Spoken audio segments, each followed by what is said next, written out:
Hello दोस्तों, स्वागत है आपका बैंको करियर एकेडमी सीकर में। मैं हेमंत शर्मा आपके सामने ये जो क्वेश्चंस हैं, ये जो स्लाइड्स हैं, ये CHSL के प्रीवियस ईयर क्वेश्चंस की स्लाइड्स हैं। और जो क्वेश्चंस आए हुए थे उसमें से मैंने सिर्फ एडवांस मैथमेटिक्स का पोर्शन लिया है। तो एडवांस मैथमेटिक्स के जो क्वेश्चन आए हैं, देखिए आप कि किस तरह के क्वेश्चंस प्रीवियस ईयर में आए हैं और किस तरह का ट्रेंड क्वेश्चंस का चल रहा है। तो आप उसी के अकॉर्डिंग यदि तैयारी करेंगे, उन्हीं क्वेश्चंस को यदि आप उसी तरह से जैसे क्वेश्चन आए हुए हैं उसी तरीके से पढ़ने की कोशिश करेंगे, तो मे बी आपको ट्रेंडिंग के हिसाब से वो क्वेश्चन मिल जाए इस तरह के, और आप उन्हें सॉल्व कर सकें और आपका एग्जाम निकल पाए, इसकी पूरी कोशिश की गई है। तो वीडियो मेरे पर डे आते हैं, आप वीडियोस को देखते रहिए लगातार, हो सकता है कुछ ना कुछ आपको हेल्प इनसे मिल जाए। तो ये पहला क्वेश्चन आपका है। ये क्वेश्चन एलजेब्रा से उठाया हुआ है, एलजेब्रा से लिया गया है, और इस तरह के क्वेश्चन को कैसे सॉल्व करते हैं वो मैं आपको बताता हूं। देखिए, सबसे पहली बात तो ये है, इस तरह के क्वेश्चन को यदि आपको सॉल्व करना है तो आपको ये देखना पड़ेगा कि मान किसका पूछा गया है। तो आप ये देखो कि मान पूछा गया है √x + 1/√x का, और आपके पास x की वैल्यू दी है, तो आप √x निकालने की पूरी कोशिश करते हो, यानी कि आपको वैल्यू दी है √2 + 1। देखिए, ये जो वैल्यू दी है इसमें मैंने √2 यानी कि √2 की वैल्यू 1 से ज्यादा होती है 1.414, तो उसको पहले लिख लिया। तो आप √x निकालने की कोशिश करोगे, यहाँ पर आप फंसोगे, यहाँ पर आपकी वैल्यू कॉम्प्लिकेटेड हो जाएगी। तो इस तरीके के क्वेश्चन का सही तरीका, मतलब इनको सॉल्व करने का सही तरीका क्या होता है वो देखो। वो तरीका ये होता है कि आप √x + 1/√x का आपको मान निकालना है। तो आप एक बार इसका स्क्वायर कर दो। स्क्वायर करने के बाद आपको मिलेगा, पहले वाले का इसका स्क्वायर x हो जाएगा, इसका स्क्वायर 1/x हो जाएगा, प्लस 2ab प्लस 2a मतलब √x, और सेकेंड पार्ट 1/√x होगा क्या। अब इससे ये कैंसिल आउट हो जाएगा, तो अंडर वाली टेंशन खत्म हो गई। ठीक है, अब आपको मान निकालना है। ये x आपको दिया हुआ है, आपको मान चाहिए यहाँ से 1/x का। सभी बच्चे अच्छे से जानते हैं कि इस तरह के नंबर जो होते हैं इन्हें इरेशनल नंबर कहते हैं। इनका रेसिप्रोकल जब आप निकालते हो और इनके स्क्वायर में 1 का गैप होता है, जैसे इसका स्क्वायर 2, इसका स्क्वायर 1 का गैप होता है, तो सिर्फ साइन चेंज होता है और आपको मान मिल जाता है। अब आपके पास x का भी मान है, आपके पास 1/x का भी मान है, तो आपको यहाँ पर इन दोनों का टोटल रख देना है। इन दोनों का टोटल करोगे तो 1 प्लस का माइनस का कैंसिल आउट हो जाएगा, और इनका टोटल आ जाएगा 2√2 और +2। अब आपको √x + 1/√x का मान निकालना है। तो आप इसका स्क्वायर है, ये इसके ऊपर लेके जाओगे और इसके ऊपर अंडर आ जाएगा, तो ये इसका मान कुछ इस तरह आएगा। बस इसको आपको सॉल्व करना है, आंसर आपके पास आ जाएगा। देखिए, सॉल्व करेंगे हम, तो इसमें आप 2 कॉमन लोगे और यहाँ पर √2 + 1 बचेगा। √2 का मान 1.414 होता है, और +1 आप जब अंडर में इसको लेके जाओगे तो ये हो जाएगा 1 + 1 2, यानी कि 4.828, और ये 4.828 है। तो ऑब्वियसली ये 4 होता तो 2 होता, ये 4 से ज्यादा है तो 2 से ज्यादा है, तो ये 2 ऑप्शन तो आप यहाँ से हटा दो। ये दोनों ऑप्शन तो आपके आंसर नहीं हो सकते।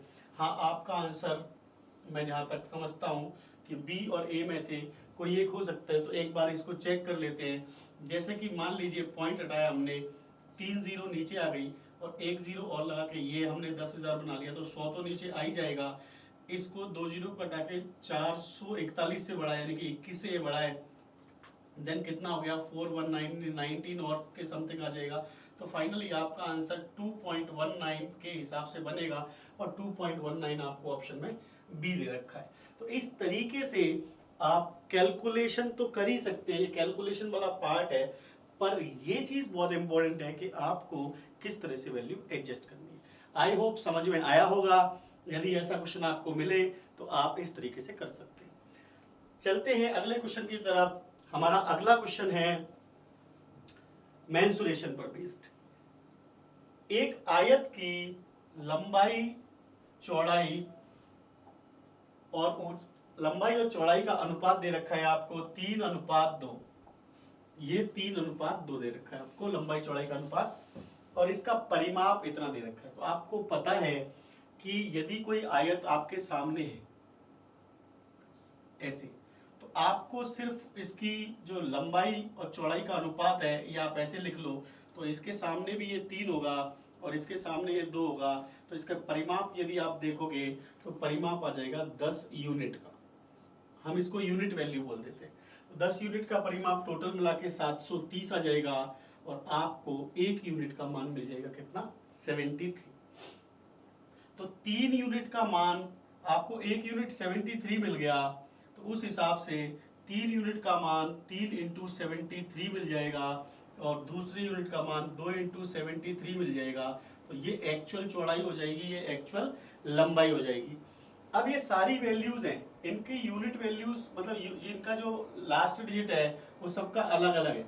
तो मैं इनका मल्टीप्लाई लंबाई इंटू चौड़ाई ना करते हुए मैं सिर्फ इतना देख लूंगा क्षेत्रफल निकालने के लिए कि इनका लास्ट डिजिट। देखो इसका लास्ट डिजिट 3 दूनी 6 हो जाएगा, इसका हो जाएगा 9, और 9 का 6 से मल्टीप्लाई करके कितना हो जाएगा 54, यानी कि लास्ट में 4 आना चाहिए। तो लास्ट में 4 सिर्फ इसके आ रहा है, यानी कि ये ऑप्शन आपका आंसर है। तो जब ऐसी कोई सिचुएशन बने तो आप ऐसा कर सकते हैं।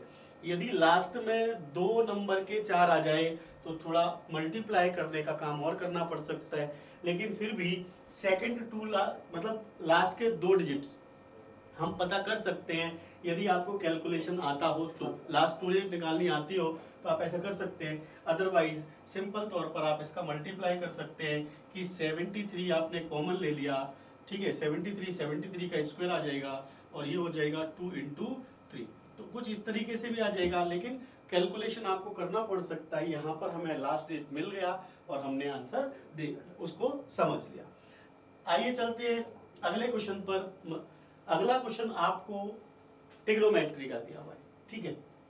देखिए ये क्वेश्चन बहुत आसान है। आपसे क्या पूछा है इस क्वेश्चन में, आपसे पूछा गया है कि यदि ये इक्वेशन आपको दी है तो x का, यानी कि जहाँ पर x थीटा की जगह एंगल की जगह काम कर रहा है, तो उसका आपको मान बताना है। ये सारे के सारे क्वेश्चन CHSL के 2019 के पेपर में आए हुए हैं। तो ये एक्चुअल क्वेश्चंस हैं, तो यही लेवल रहता है, और इसी लेवल के अकॉर्डिंग यदि आप तैयारी करें तो आपका पेपर आराम से क्लियर होगा। देखिए ध्यान से, इसको आप लिख सकते हो 2 sin स्क्वायर x, और 1 को आप उधर शिफ्ट करोगे तो ये प्लस का 1 हो जाएगा। तो यहाँ पर sine square x equals to आ जाएगा 1/2, और finally sine x equals to आ जाएगा। यहाँ पर देखिए मैं प्लस माइनस यदि लिखना चाहूँ तो 1/√2 आ जाएगा। लेकिन यहाँ पर जो वैल्यू पूछी गई है, देखिए ये 45 डिग्री होगा क्योंकि 180 डिग्री बटे 4 है ये, तो ये 45 डिग्री होगा, ये 90 डिग्री होगा, ये 0 और ये 180। तो 180 से ज़्यादा दिया नहीं है, और साइन की वैल्यू 0 डिग्री से लेके 180 तक पॉजिटिव रहती है। तो हम यहाँ पर सिर्फ और सिर्फ पॉजिटिव वैल्यू लेंगे। तो नेगेटिव वैल्यू हम हटाएंगे, सिर्फ और सिर्फ पॉजिटिव वैल्यू हम यहाँ पर लेंगे। तो इसीलिए मैं ये साइन नहीं लगा रहा हूँ, ठीक है। अब ध्यान से देखना, आपके पास ये वैल्यू आ गई है कि साइन का मान 1/√2 है। तो यहाँ पर साइन x बराबर 1/√2 होती है साइन 45 पर वैल्यू, यानी कि आप देखोगे तो x की जो वैल्यू है वो आप मान के चलो 45 आपकी आएगी, और यहाँ पर आपका ऑप्शन ए करेक्ट आंसर हो जाएगा, ठीक है। आइए चलते हैं नेक्स्ट क्वेश्चन पर। नेक्स्ट क्वेश्चन आपको दिया गया है,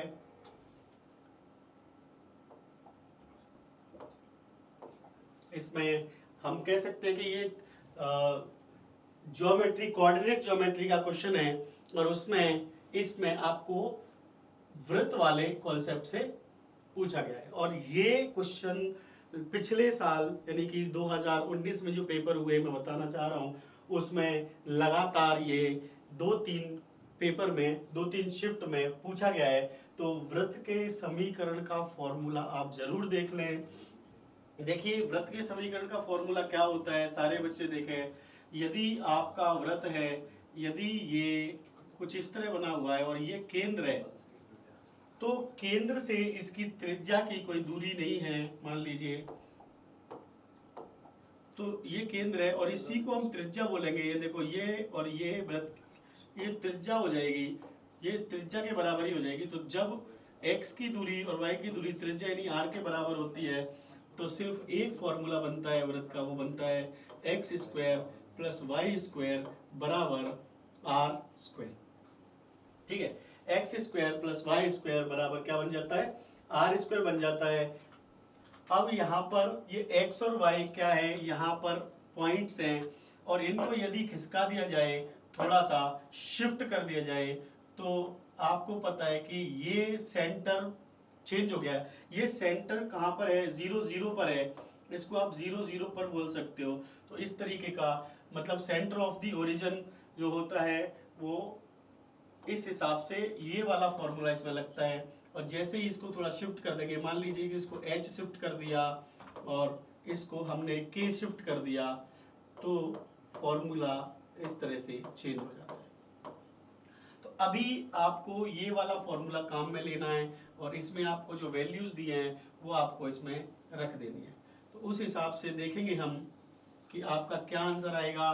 तो आपका आंसर आ जाएगा x square plus y square बराबर आर कितना दिया है आपको, आर 6 सेंटीमीटर दिया है, तो 6 का स्क्वायर 36 होता है। इसको इधर लेके आओगे तो फाइनली आपका आंसर ऑप्शन डी से मैच करेगा।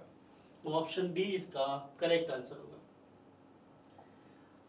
देखिए इसमें ये जो क्वेश्चन दिया है ये 2 तरीके का क्वेश्चन है। एक तो हम इसे कह सकते हैं कि ये टाइम स्पीड एंड डिस्टेंस से रिलेटेड भी है, तो ये हो गया अरिथमेटिक का क्वेश्चन। लेकिन ये कुछ कॉन्सेप्ट ऐसा बना रहा है जैसे समकोण पर आधारित कुछ ना कुछ फिगर बनेगा, तो एक तरीके से इसे हम मेंसुरेशन में भी ले सकते हैं। पर देखते हैं ये क्वेश्चन हम कैसे सॉल्व कर सकते हैं। ये आपका चाहे अरिथमेटिक से हो चाहे एडवांस से हो, फिर भी हम इसको सॉल्व करने की कोशिश करेंगे। ठीक है, तो आइए इसको सॉल्व करते हैं। ये मैंने स्पेस बना लिया। अब देखिए जरा ध्यान से, इसमें 2 कारें एक स्थान से एक ही समय पर एक दूसरे से समकोण पर चलना शुरू कर देती है। ठीक है, तो आप इस तरह से समकोण बना लीजिए और समकोण बन जाएगा, और ये लाइन भी मिला लीजिए यहाँ पर, तो आपको समझ में आ जाएगा कि जो 2 कारें हैं वो यहां से चलना शुरू होंगी, यहां से चलना शुरू होगी। तो एक कार इस तरफ जाएगी और एक कार इस तरफ जाएगी, और 20 मिनट के बाद, 20 मिनट है या 20 सेकंड है, 20 सेकंड के बाद एक कार यहां पर पहुंच जाएगी और दूसरी कार यहां पर पहुंच जाएगी। तो एक कार यहां पर पहुंचेगी, दूसरी यहां पर पहुंचेगी, तो उस हिसाब से हम ये समझ लेंगे कि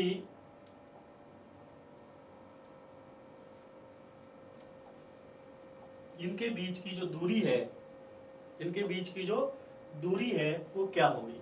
तो ध्यान से देखना, आपको समझ में आ रहा होगा ये कि कार यहां से चली 20 सेकंड में यहां पहुंची और कार यहां से चली 20 सेकंड में यहां पहुंची।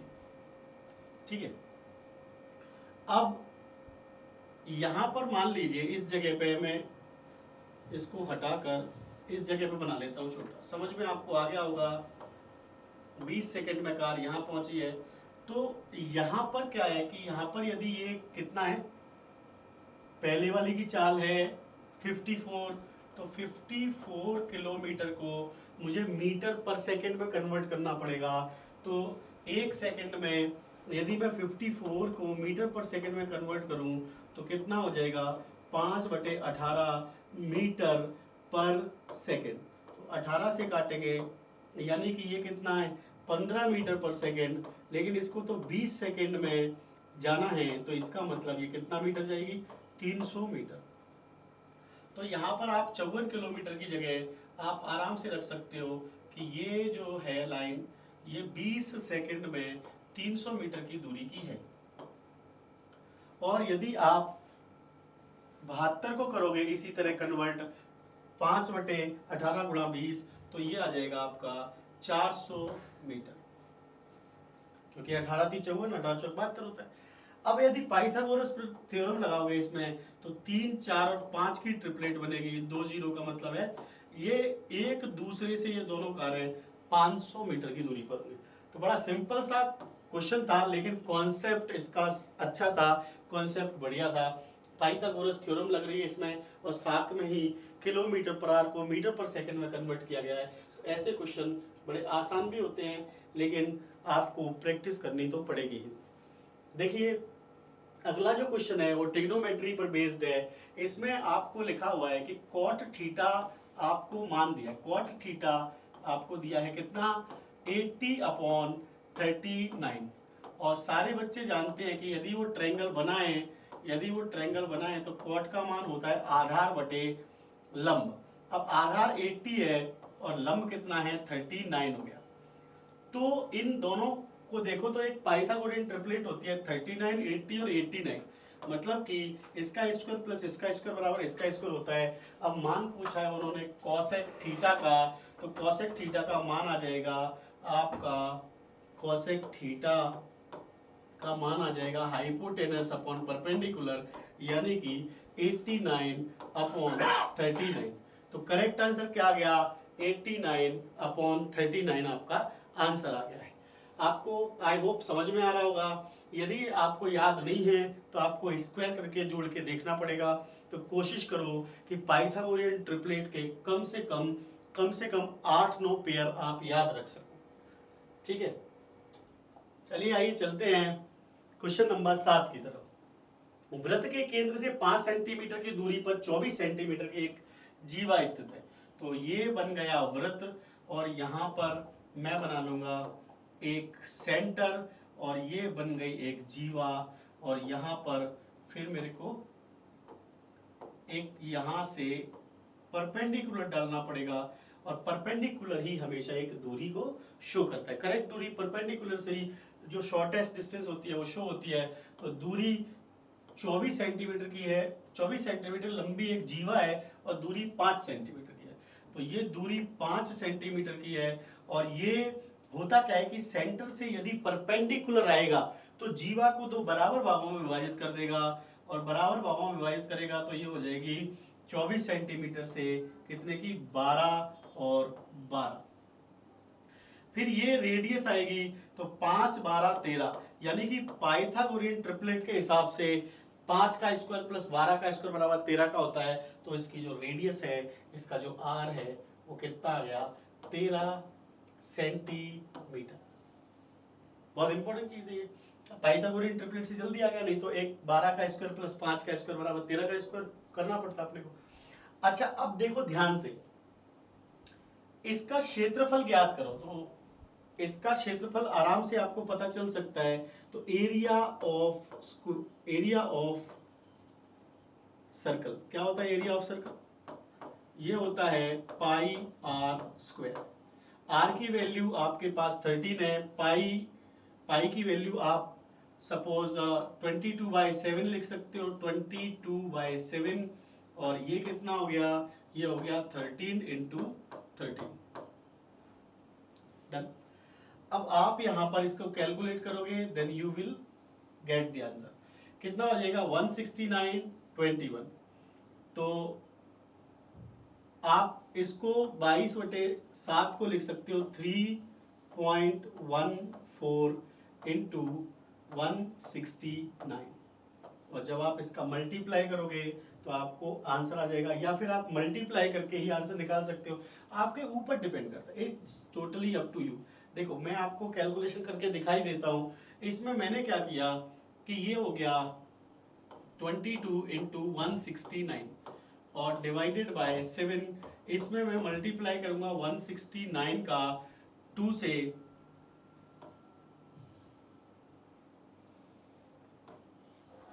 तो इनटू 11 और बचेगा डिवाइडेड बाय 7, देन मल्टीप्लाई करूंगा तो 8 1 and then 7 then 3, hence it is divided by 7। 7 से काटो तो 5 टाइम्स जाएगा समथिंग समथिंग, 5 टाइम तो जाएगा ही।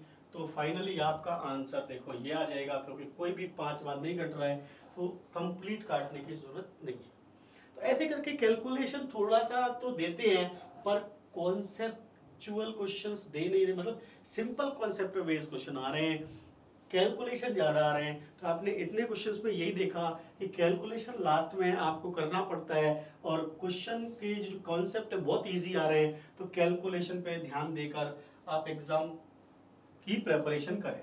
आइए चलते हैं इसके बाद अगला क्वेश्चन पे। अगला क्वेश्चन नंबर क्या हो गया, 8 नंबर क्वेश्चन है हमारा, और इसमें क्या लिखा हुआ है कि यदि समबाहु त्रिभुज की ऊंचाई 12 सेंटीमीटर है तो त्रिभुज का क्षेत्रफल ज्ञात करें।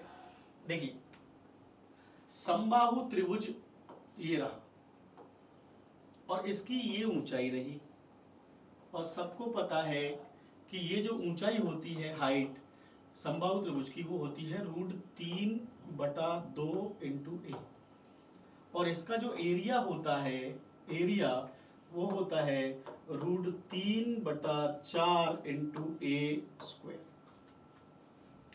अब आपको यहां से हाइट दी हुई है, हाइट से ए का मान निकाल के यहां पर रखना है, तो यहां पर √3/2 ए बराबर आप रखोगे कितना, 12, तो ये 2 से कट जाएगा, तो ये 2 से मल्टीप्लाई हो गया 24, यानी कि फाइनली ए का मान आपको मिल जाएगा 8√3। आप इसे सॉल्व कर लोगे, ये 24/3 यानी कि 8√3 मिल जाएगा आपको। अब यहाँ पर आप मान रखो, जैसे ही आप यहाँ पर मान रखोगे तो आपको आंसर मिल जाएगा क्या, √3/4 इंटू ए स्क्वायर, और ए स्क्वायर हो जाएगा कितना 64, तो हो जाएगा 8 का स्क्वायर और √3 का स्क्वायर हो जाएगा 3। ये वैल्यू आपको मिल गई। अब आप इसको यहाँ से काटो 4 से, तो 16 बार जाएगा, यानी कि 48√3। आप यहाँ पर ध्यान दो, 48 तो ये रहा, √3 का मान 1.73 होता है, √3 का मान होता है 1.73। अब मैं इसको यदि अप्रोक्सीमेट 1.75 मान लूँ तो ये हो जाएगा लगभग 7/4, ये अप्रोक्स हो जाएगा, अप्रोक्स। इससे क्या होगा, कैलकुलेशन में आसानी आएगी। तो ये मैंने लिख दिया कितना, 7/4, 4 से मैं काटूंगा इसको तो ये आ जाएगा कितनी बार, 12 बार, और 12 सत्ते 84 के आसपास आपका आंसर आ जाएगा। यानी कि थोड़ा हमने ज्यादा लिया है तो आंसर ज्यादा आएगा, तो 84 से कम वाला आंसर बिल्कुल आपका ऑप्शन डी मैच कर रहा है, तो डी ही आपका करेक्ट आंसर होना चाहिए। आई होप आपको समझ में आया होगा। चलिए आइए चलते हैं नेक्स्ट क्वेश्चन पर। क्वेश्चन नंबर 9, 5 सेंटीमीटर, 6 सेंटीमीटर और 7 सेंटीमीटर भुजा वाले त्रिभुज का क्षेत्रफल ज्ञात करें। देखिए क्वेश्चन बहुत आसान है, लेकिन हम यदि बात करें हेरो के फॉर्मूले की, तो हेरो के फॉर्मूले से जो एरिया निकलता है ट्रायंगल का, वो निकलता है आपका S into S minus A, S minus B और S माइनस C। ये आपने बचपन में काफी पढ़ा होगा। और S जो होता है वो सेमी पेरीमीटर यानी कि अर्ध परिमाप होता है। तो यहाँ पर यदि हम बात करें कि यहाँ पर S का मान कितना हो जाएगा, 5 + 6 + 7 का आधा, यानी कि 18/2, दैट इज व्हाट 9। तो 9 हो जाएगा अर्ध परिमाप। यहाँ पर हम मान रखेंगे ए बी सी, ये तीनों मान दिए हैं 5, 6 और 7। तो यहाँ पर जैसे ही आप रखोगे तो मुझे लग रहा है कि यहाँ पर आ जाएगा 9, एस की जगह पर 9 में से 5 गया 4, और 9 में से 6 गया तो 3, और 9 में से 7 गया तो 2। अब ये 36 का 6 √6 आपका आंसर आ गया। लेकिन इन्होंने पॉइंट्स में फिर से वही कैलकुलेशन वाला कॉन्सेप्ट दिया है। तो 6√6 लगभग कितना हो सकता है, तो जहाँ तक मैं जानता हूँ जैसे √6 होता है, √6 का मान लगभग लगभग आप 2 पॉइंट मतलब 5 या 2.4 के समथिंग आप मान सकते हैं, क्योंकि ये √4 और √9 के बीच में होता है, √4 2 होता है, √9 3 होता है, तो ये बिल्कुल बीच में जाएगा। तो 2 और 3 के बीच में मैंने एक अप्रॉक्सीमेट वैल्यू 2.5 ले ली, तो उस हिसाब से 6 का मल्टीप्लाई यदि मैं 2.5 से करूँगा तो 2.5 से करने पर 25 × 6 मतलब ये हो जाएगा 15, यानी 15 के आसपास जो आंसर है, जो आंसर 15 के आसपास है वो डी है, दैट इज योर आंसर। तो आई होप आपको कैलकुलेशन का तरीका भी समझ में आ रहा है कि आप कैसे जल्दी से कैलकुलेट कर सकते हैं। देखिए इसके बाद जो हमारा आखिरी प्रश्न है, लास्ट क्वेश्चन है, जो हमारे CHSL के पेपर में ये 10 ही क्वेश्चन एडवांस मैथमेटिक्स आए थे, वैसे 9 आए थे, एक हमने कारों वाला क्वेश्चन भी किया है। तो इस तरह से ये 10 क्वेश्चन पेपर के ही हैं और ये आखिरी प्रश्न है। तो देखिए ट्रिग्नोमेट्री में आपने देखा बिल्कुल सिंपल सिंपल क्वेश्चन पूछे गए थे, बिल्कुल ही सिंपल। तो ये ऐसे क्वेश्चंस को कैसे सॉल्व करेंगे हम, sin थीटा बराबर 4/9 है, तो sin थीटा का आपको पता है कि sin थीटा हमारा यदि हम PVP अपॉन HHB लें, पंडित बद्री प्रसाद हरर बोले, या फिर लाल बटे कक्का से यदि हम पढ़ें, तो लंब बटे कर्ण कह लो, चाहे परपेंडिकुलर अपन हाइपोटेनस कह लो, यानी कि ये लंब है, ये कर्ण है। तो sin थीटा का मान यदि आपको 4/5 दिया है तो आप यहाँ से लिखोगे 4/5। और पाइथागोरन ट्रिपलेट 5 का स्क्वायर माइनस 4 का स्क्वायर जो होता है 3 का स्क्वायर होता है, तो 3 4 5 ट्रिपलेट होती है। अब आप कह रहे sin 3 थीटा, हाँ यहाँ पर आपको ये फॉर्मूला यदि आता है तो ये क्वेश्चन इजी हो जाएगा, यानी कि वैल्यू पुट करना है, और फॉर्मूला नहीं आता है तो फिर आप इसको थोड़ी मुश्किल से कर पाओगे, क्योंकि एंगल का मान हम यहाँ पर निकाल ही नहीं पा रहे, थीटा का पता ही नहीं है कि आप यहाँ पर थीटा की क्या वैल्यू पुट करोगे। तो यहाँ पर आपको फॉर्मूला मैं बता देता हूँ कि sin 3 थीटा होता है 3 sin theta minus 4 sin cube theta, ये sin थीटा का फॉर्मूला होता है। तो देखिए इसमें हम वैल्यूज पुट कर देते हैं। 3 × sin थीटा का मान कितना, 4/5, तो यहाँ पर आपने 4/5 लिखा, माइनस 4 × यहाँ पर 4/5 का होल क्यूब हो गया। आप देखें जरा ध्यान से, यहाँ पर कितना हो गया, यहाँ पर 4/5 का होल क्यूब हो गया, ठीक है। अब आप इसे सॉल्व करोगे तो यहाँ पर आपका मान आ जाएगा ये 12/5, और माइनस यहाँ पर आ जाएगा ये 4 × 4 × 4 4 × 4 64, और ये आ जाएगा 125। अच्छा, इसमें से यदि आप 4 कॉमन ले लें, यहाँ से यदि आप 4 कॉमन ले लें तो 4 आपने बाहर निकाला, तो यहाँ बचेगा आपका 3/5, और माइनस यहाँ पर बचेगा आपका 64/125, ठीक है। अब जब इसको आप सॉल्व करोगे, यहाँ पर तो 4 आपने कॉमन लिया ही हुआ है, और आपने LCM 125 ले लिया है। आप 5 से डिवाइड करोगे 25, 25 थी 75, और 75 में से ये जाता है 64, तो 11 बचता है, तो आपका आंसर आ गया 44/125, that is B, option B. तो ये आपका आंसर है, ऑप्शन बी। तो इस तरीके से ये जो 10 क्वेश्चन हैं ये कंप्लीट हो गए हैं। आगे के लिए मैं आपको फिर से, मतलब कि कल परसों इस तरह से लगातार अरिथमेटिक छोड़कर एडवांस मैथमेटिक्स के सारे क्वेश्चन सॉल्व कराता रहूँगा। जब आपका एग्जाम आ जाएगा तो आपको उसमें पता चलेगा कि काफ़ी सारी हेल्प आपको मिली है, काफ़ी सारे तरीके आपको मिले हैं। आज के लिए इतना ही, थैंक यू।